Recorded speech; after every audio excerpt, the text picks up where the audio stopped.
Habib Utsman sendiri, mufti awalan wa akhirun, mufti pertama dan mufti terakhir di Indonesia. Selain Syed Utsman tidak mampu untuk pegang jabatan mufti. Karangannya pun lebih di antara 300 kitab. Assalamualaikum warahmatullahi wabarakatuh. Salam sejahtera untuk kita semua, salam sejahtera untuk seluruh saudara sebangsa dan setanah air dimanapun Anda berada. Sudah kita simak ya bagaimana video dari Abah Lutfi bin Yahya tentang komentar beliau mengenai Habib Utsman bin Yahya. Mana di sana disebut ya bahwasanya Habib Utsman bin Yahya itu adalah mufti awalan wa akhiron, mufti pertama dan terakhir, dan tidak ada seorang pun yang mampu untuk mencapai apa yang sudah beliau capai dalam hal kemuftian ya. Ya boleh-boleh saja karena Habib Utsman bin Yahya itu adalah seorang ulama di mana beliau itu sangat produktif dalam menulis kitab ya. Dan bahkan kitab-kitab beliau itu tersebar di banyak daerah, di banyak tempat dan dipelajari oleh banyak orang. Ya itu nggak masalah. Ya namun ada satu hal yang ingin saya sampaikan dalam video ini di mana Habib Utsman bin Yahya itu sebenarnya muftinya siapa? Apakah mufti umat Islam ataukah mufti Belanda? Artinya mufti yang diangkat oleh umat Islam ataukah mufti yang diangkat oleh Belanda, pemerintah kolonial Belanda saat itu. Dan tentu kita membutuhkan data untuk menegaskan hal itu. Dan tentu kita sudah mengetahui dari beberapa video-video sebelumnya bahwa Habib bin Yahya ini adalah seorang ulama yang dari sisi perekonomiannya itu kurang. Sehingga karena beliau memiliki kedekatan dengan Senok Horgronya, dan Senok Horgronya mampu menilai bagaimana dari sosok Habib Utsman bin Yahya. Sehingga Habib Utsman bin Yahya itu diangkat, dipromosikan oleh Senok Horgronya kepada pemerintah Belanda agar bekerja sama demi kelangsungan penjajahan Belanda di Nusantara ini. Dan tentu dalam video sebelumnya juga sudah saya jelaskan bahwa Habib Utsman bin Yahya itu karangan-karangannya itu disesuaikan dengan kepentingan Belanda. Dan hal ini ternyata bukan omong kosong. Lantaran hal ini diperkuat dengan data, yaitu laporan dari Senok Horgronya kepada pemerintah Belanda. Dan itu data tersebut bisa dicek di dalam kumpulan-kumpulan surat-surat Senok Horgronya yang dikirimkan kepada pemerintah Belanda.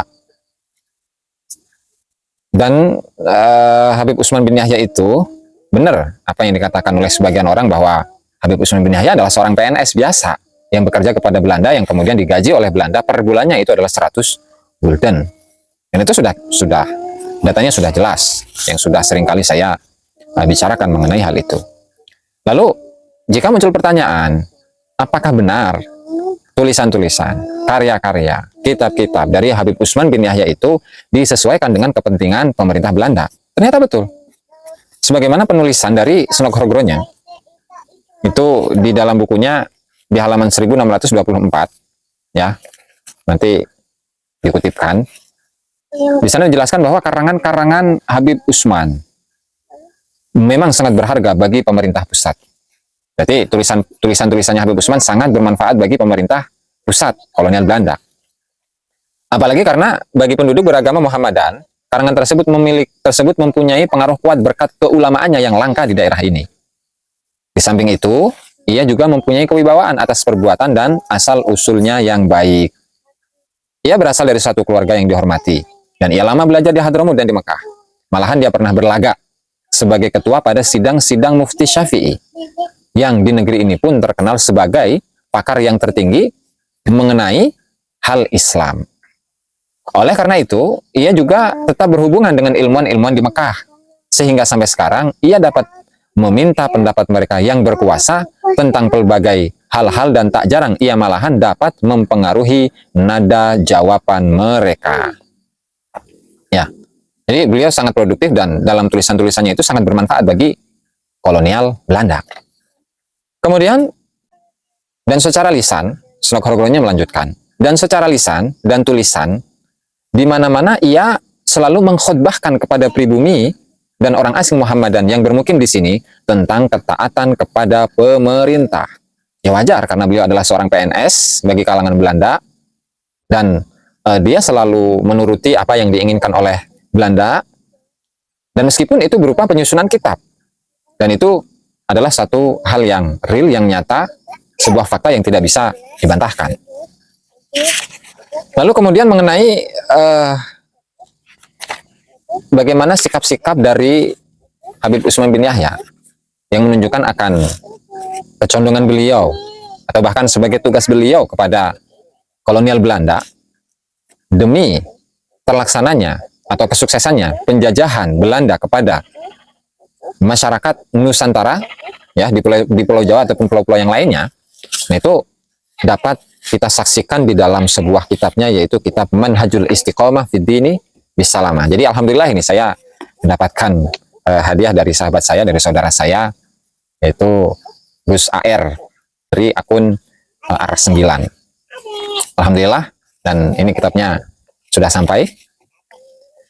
Dimana satu poin yang pertama ketika Habib Utsman bin Yahya itu akan menjelaskan bagaimana gurur. Lantaran seringkali beliau itu mengulang-ulangi gurur dan gurur. Bahkan pergerakan rakyat di Cilegon itu disebut sebagai sebuah pergerakan yang gurur. Lalu sebenarnya apa sih yang dimaksud dengan gurur menurut perspektif Habib Utsman bin Yahya? Dan di sini silahkan dibuka di halaman 20 ya. Di halaman 20 di mana Habib Utsman bin Yahya menuliskan perkara keempat, sebutan gurur artinya salah persangkaan dengan keliru di dalam suatu barang yang tersalah, maka disangka akan kebenarannya. Adapun yang mengelirukan itulah setan yang memperdayakan manusia dengan meriaskan barang itu pada hati manusia hingga roghib olehnya akan membuatkannya. Maka dari itu dinamakan setan itu gurur, yakni yang sangat memperdayakan. Artinya ada beberapa hal yang dinilai oleh Habib Utsman bin Yahya yang tidak sesuai dengan keinginannya, itu dianggap sebagai sebuah gurur, yaitu sebuah tipu daya setan. Artinya masyarakat Indonesia, masyarakat Muslim, bahkan banyak dari mereka yang termasuk dari kalangan ahli tarekat ya, itu mereka adalah orang-orang yang diperdaya oleh setan. Dan perlu kita ketahui bahwasanya pergerakan-pergerakan, perjuangan-perjuangan untuk melawan Belanda itu tidak hanya dari kalangan orang awam, tapi di dalamnya banyak dari kalangan ulama, banyak dari kalangan kiai yang tidak setuju dengan penjajahan yang dilakukan oleh Belanda. Ya, penindasan kepada masyarakat, mereka tidak terima akan hal itu sehingga mereka itu melawan kepada Belanda. Namun oleh Habib Utsman bin Yahya disebut sebagai orang-orang yang ditipu, yang mendapatkan tipu dayanya setan. Berarti mereka adalah orang-orang yang terkena tipu daya setan gitu kurang lebih. Dan ini adalah penilaian dari Habib Utsman bin Yahya ya di dalam kitabnya. Sehingga ini bukanlah satu tuduhan kepada beliau. Antara nanti pada bagian berikutnya di situ akan dijelaskan bahwa pergerakan yang ada di Cilegon itu adalah orang-orang yang gurur, orang-orang yang mendapatkan tipu daya setan, orang-orang yang diperdaya oleh setan, orang-orang yang ditipu oleh setan. Gitu. Berarti yang benar hanya beliau. Meskipun beliau ini adalah seorang ulama, tetapi beliau mengabdi kepada Belanda, gitu kan? Kemudian di sini juga menggambarkan bagaimana beliau itu memusuhi, tidak setuju dengan para ahli tarekat. Nah, mari kita simak bagaimana statement Habib Utsman bin Yahya dalam pemerangan beliau kepada ahli tarekat. Ini silahkan dibuka di halaman 21. Bermula daripada perbuatan gurur, yaitu orang yang mengaku masuk tarekat, padahal ia belum kenal dan belum mengetahui akan beberapa syarat-syarat thariqah, dan belum mengetahui akan hal ahwal wali-wali sufiah ahli thariqah yang benar di dalam perkara segala ilmu. Mereka itu yang besar-besar, dan di dalam segala amalan-amalan zahir dan amalan-amalan batin, yang sekalian itu terlalu amat baik dan terlalu amat susah dan berat pada tabiat manusia. Di sini beliau menyifati bahwa orang-orang yang mengaku masuk dalam tarekat, sementara dia itu belum mengetahui beberapa syarat-syarat tarekat dan belum mengetahui akan hal ahwal wali-wali sufi ahli tarekat yang benar, itu semuanya dianggap oleh Habib Utsman bin Yahya sebagai orang yang gurur, ya kan? Lantaran beliau menyifati ya daripada perbuatan gurur. Ya, artinya apa yang mereka lakukan itu adalah merupakan tipu daya setan, adalah perbuatan yang merupakan tipu daya setan. Berarti orang-orang yang ahli tarekat saat itu itu sama saja adalah orang-orang yang terperdaya oleh setan, orang-orang yang dibujuk, dirayu oleh setan. Padahal banyak loh dari kalangan ulama, misalnya seperti Syekh Asnawi Caringin kalau di Banten, Kiai Haji Abdul Latif, Syekh Abdul Karim Tanara, Syekh Muhammad Nawawi Tanara, itu semuanya adalah ahli tarekat. Tapi oleh beliau disebut sebagai orang-orang yang gurur, orang-orang yang ditipu, oleh orang-orang yang tertipu oleh setan, sehingga ketika mereka itu melakukan penyerangan terhadap Belanda itu disebut sebagai orang-orang yang tertipu oleh setan. Nah, sehingga yang menjadi setan ini sebenarnya siapa gitu. Dan sebenarnya yang pro kepada Belanda itu siapa? Sehingga banyak dari orang-orang yang mengatakan bahwa oh ini fitnah kepada Habib Usman. Oh ini jelas bukti, ini bukti. Bukti. Sudah terbukti dan itu fakta yang tidak bisa dibantah. Ya. Ya artinya di samping mereka itu adalah orang-orang yang tertipu. Mereka itu juga adalah orang-orang yang bodoh lantaran tidak mengetahui apa saja yang menjadi syarat-syarat dalam tarekat. Nah, kalau kita bedah ya. Kan banyak dari kalangan tarekat ini, dari kalangan ulama, dari kalangan kiai, dari kalangan santri apalagi kan. Apakah mereka ini tidak mengenal, tidak mengetahui tentang bagaimana ajaran-ajaran agama, tentang peraturan-peraturan tarekat? Apakah di dalam tarekat itu sendiri memang tidak ada buku panduannya, adab-adabnya, akhlak-akhlaknya, syarat-syaratnya, dan rukun-rukunnya? Apakah dari mereka ini tidak ada yang bisa mengaji kitab kuning, itu turos dari ulama-ulama Islam? Ya padahal sudah kita ketahui bahwasanya banyak ulama-ulama Banten ini yang menjadi tokoh besar, bahkan tidak hanya di Indonesia, tapi bahkan di Mekah. Banyak dari mereka yang menjadi ulama di sana dan mengajar di sana, ya. Dan mereka itu termasuk orang-orang yang mengamalkan tarekat. Seolah-olah ketika seseorang itu masuk dalam tarekat langsung menjadi wali. Itu sebenarnya ini paham atau tidak ini dengan tarekat? Dan juga syarat-syarat yang disebutkan, yang diinginkan oleh Habib Usman bin Yahya itu apa saja? Nggak disebut, nggak dijelaskan di sini. Harusnya ya beliau memberikan pencerahan kepada masyarakat bahwa syarat-syarat untuk masuk dalam dunia tarekat itu 1, 2, 3, 4, 5 dan supaya jelas di kalangan masyarakat. Tapi ini hanya menuduh saja ini.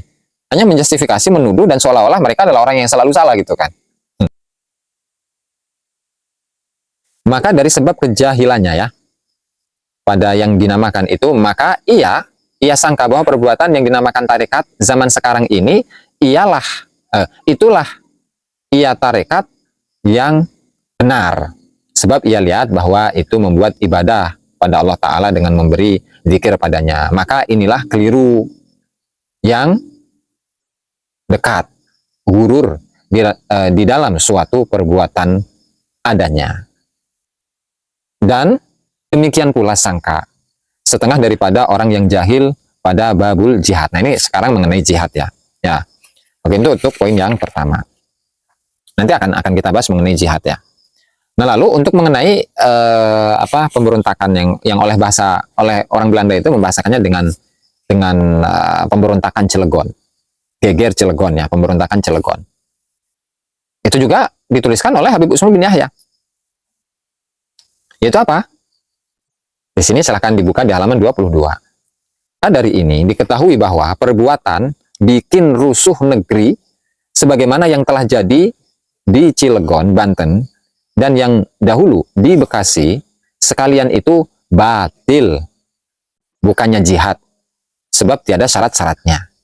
Malahan perbuatan begitu rupa melanggar agama dengan menjatuhkan beberapa baik darurat pada kemadharatan ya, pada orang-orang sebagai yang telah jadi di dahulu di negeri Jeddah. Nah, berarti pergerakan masyarakat, pergerakan rakyat yang ada di Cilegon ini disifati ini oleh Habib Usman bin Yahya sebagai perusuh negeri. Dan itu bukan jihad.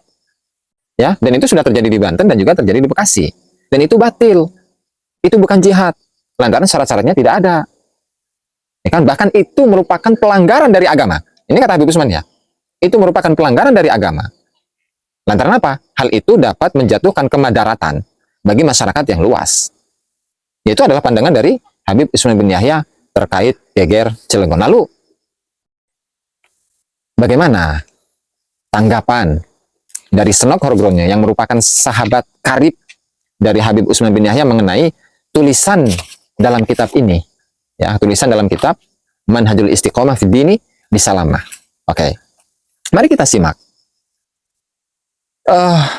Termasuk dalam golongan adat, kebiasaan, dan praktek yang dikutuk oleh Sayyid dengan bantuan naskah-naskah yang berwibawa Pertama-tama adalah bermacam-macam kenakalan.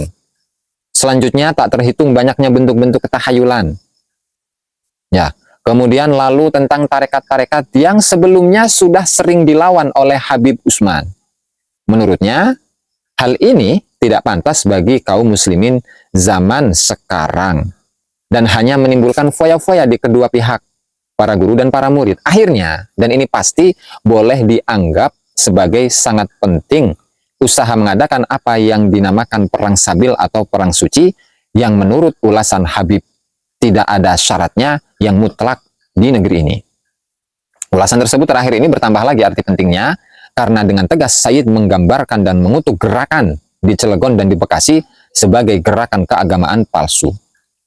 Katanya, para peserta pemberontakan seperti itu hanya menyediakan bencana di dunia dan akhirat. Di samping itu, Sayyid Habib Utsman maksudnya mengutip bagaimana hukuman keras dan bahkan diterapkan atas nama Sultan Turki kepada pemakar pembunuhan orang Kristen di Jeddah pada tahun 1858. Nah, lebih-lebih karena baru-baru ini terbukti kembali betapa besar pengaruh karangan Habib Utsman terutama juga di Banten. Di sana, karangan itu telah sangat membantu mengurangi jumlah penganut tarekat-tarekat. Maka terbitnya karya seperti yang disebutkan di sini sangat menggembirakan. Nah, ini kan bagaimana penilaian dari Senok Horogurunya ya. Artinya beliau sangat berterima kasih, sangat memuji penulisan dari ini. Kitab Manhajul Istiqomah lantaran bisa menumpas gerakan-gerakan dari rakyat Indonesia yang ingin merdeka. Nah, apakah yang seperti ini bisa dikatakan sebagai seorang tokoh pahlawan yang ingin memerdekakan negaranya? Ya silahkan Anda jawab sendiri karena waktunya sudah terlalu panjang. Ya, nanti kita akan sambung lagi di kesempatan yang lain. Kurang dan lebihnya saya mohon maaf. Wallahu al-muwaffiq ila aqwamit thoriq. Wassalamualaikum warahmatullahi wabarakatuh.